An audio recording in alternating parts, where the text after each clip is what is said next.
O, fok. Wat dan nou? Ek het in my broek gekak.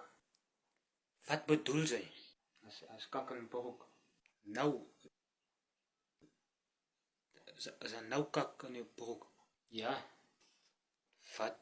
Wat beteken dit? as kak in my broek. Hoe het hy gebeur? Ek was besig op my phone, toe vergiet ek. Wat het sy vergiet? Vergiet om vir die toilet te eim.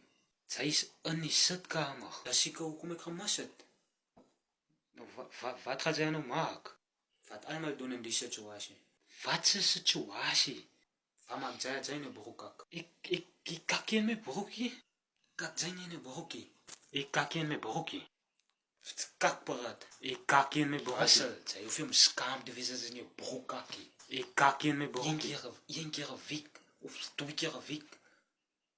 Elke dag, as elke dag in 'n broek kak, dan kan jy skaam wees vir jouself. Het gebeur. Het gebeur nie. Dit is befok. O, fok. Wat? Dit is gemaaklik met my broek pus.